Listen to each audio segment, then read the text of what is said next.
This is my recap of Marriage Bootcamp, Season 2, Episode 2.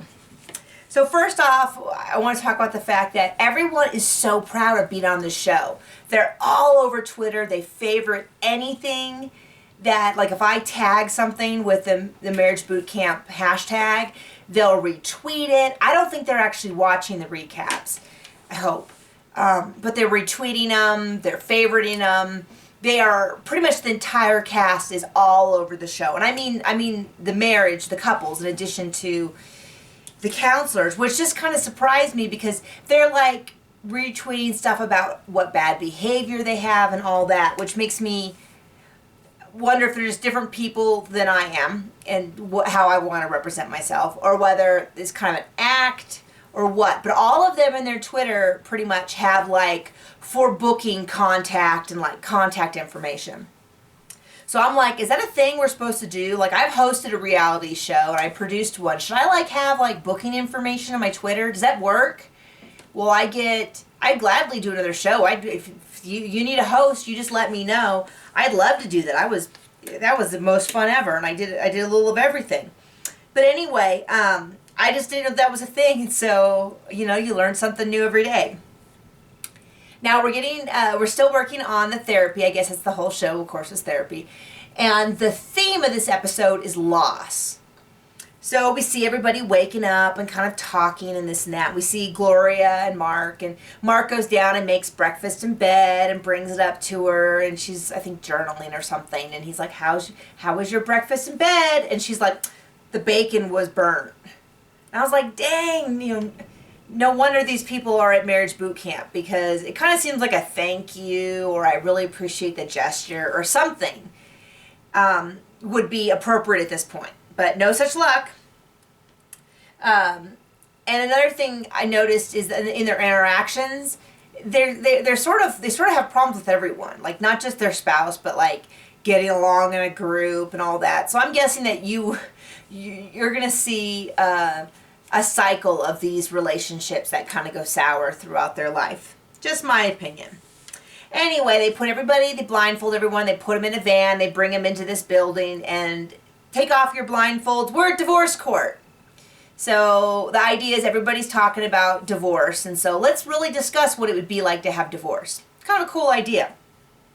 So they each get a lawyer, and they kind of out all the secrets of their partner, and then their partner has to get on the stand, and the lawyer really digs into them about these particular issues, money issues, or lying, or issues they have with their kids and stuff.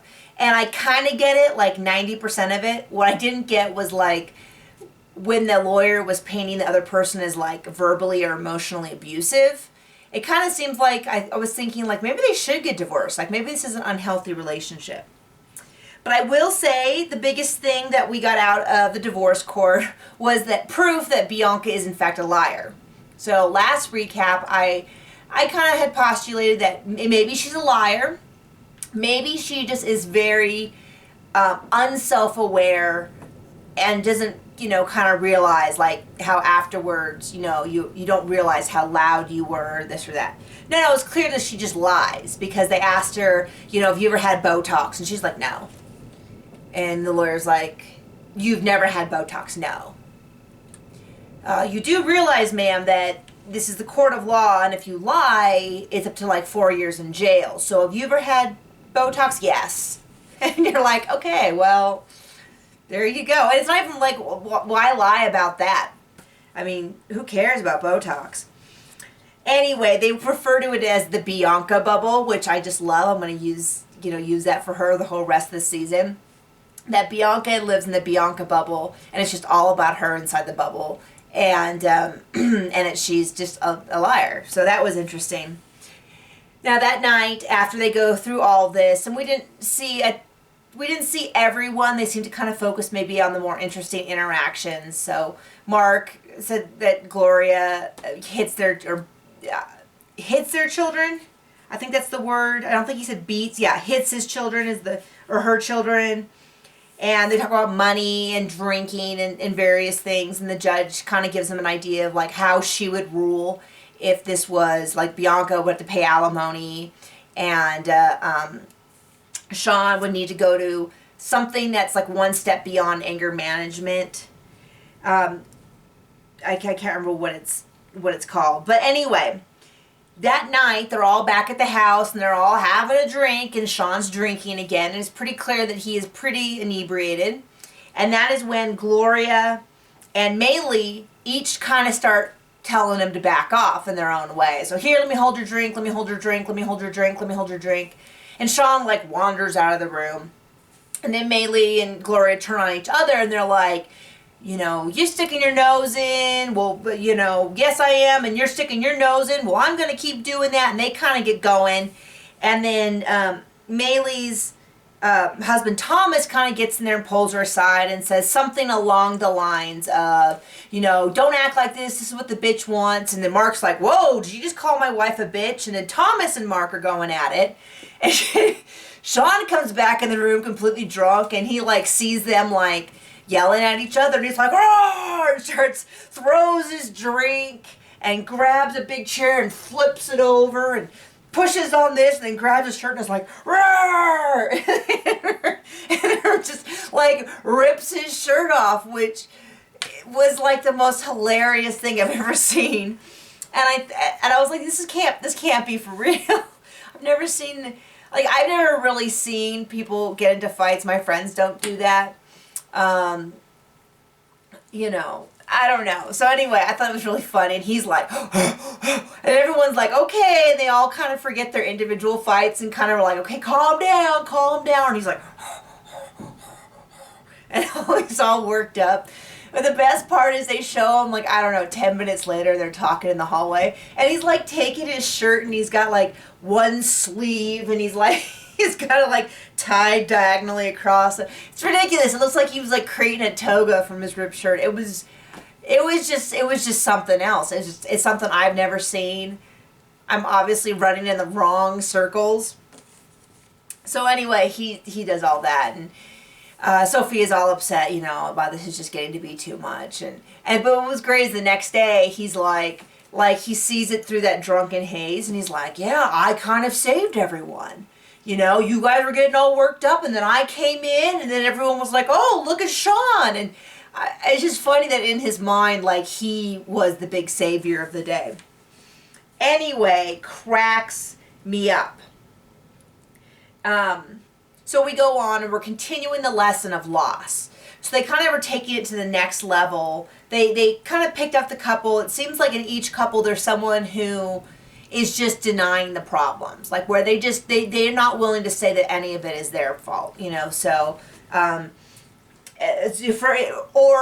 Jeff's case, he just doesn't kind of, you know, Jeff's the real unemotional one. He just doesn't really seem to be engaging in the process. So kind of depending on what people's problems were, they reenacted this scene where imagine your partner was dying. Okay, so we start off with Gloria, and we have this whole kind of, you know, role playing that they're in a car and they get into a fight and the car has an accident, and then now here's your husband. And they kind of turn on the lights and she opens her eyes and her husband is in a hospital bed. And she's really visibly upset, and she's crying, and she, you know, is telling the counselors that you guys are a bunch of, you know, you're sick. And what we find out is that her first husband, in fact, did die. So she has literally gone through this before. So each one of them have to go through the process of, like, for instance, they show her, she has to say to him, now that he's dying, the last thing she said, which is some quotes from when she's, like, calling them names and stuff. And then say goodbye to him and say what he means to her, and unplug the machine and let him die. So, of course, it's very, very emotional.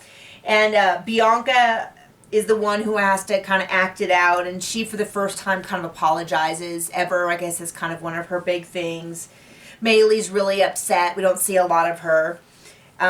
Jeff goes to say something, and he just kind of states facts, like, you are the mother of my child, and you're dying, and she gets so upset, Tasha gets so upset that she actually, like, stops the simulation and is like, why aren't you saying anything? And I have to admit, I feel kind of bad for the guy, because it's not like he has emotion in every situation but his relationship. Like, this is just seems to be who he is. And I don't know if this comes out of childhood trauma, if this is just who he is. I mean, some people just aren't real emotional. And I'm not going to try to make any crazy diagnoses about someone I've never met and I have no, degree in psychology or anything. But it wouldn't surprise me if this is just how the dude is. Like, he just is not real emotional.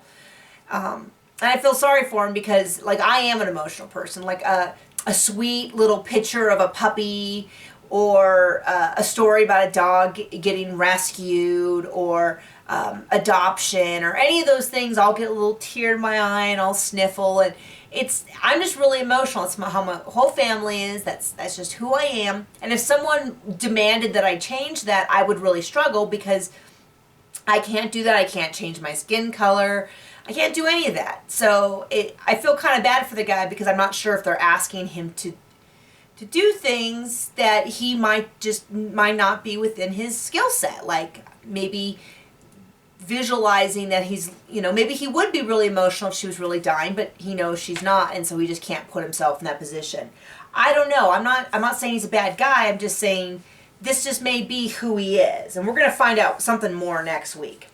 Anyway, all the situations are roughly the same, except for with Sean and Sophia. They really set it up. He clearly kind of has a drinking problem, or at least his problems are made worse by drinking. So the little setup that they give is that he's been drinking and now she's hurt because of his drinking. And he seems to really get it. I mean, their problem seems to be a little bit different than some of the other people, in that I kind of think if they stop drinking, that their problems might be in half. That's just a guess, just based on what we've seen in the show. Anyway, Gloria's feeling really picked on because they picked a situation that she'd gone through. She feels that the counselors are out to get her. I don't think so. I mean, counselors are meant to ask tough questions. It's not like they're strangers in the street harassing them. They're on this show to get counseling, and not to brag, but I've been in counseling before, and they ask you questions that are really difficult because you're trying to work through difficult things. Anyway, end of the day, they kind of have an evaluation, and they give a summary about, like, Bianca's a liar, but the ICU, the last kind of simulation worked a little better. Thomas needs to offer up more of his heart to Mei Lee. Jeff needs to be more emotional. I don't really know how they're going to accomplish that, but I've already explained that. Gloria is really mistrustful and is not letting Mark in, and that for Sean and Sophia, drinking is really a problem, and hopefully they can work that out. So anyway, that is a tumultuous episode. I'll see you guys later.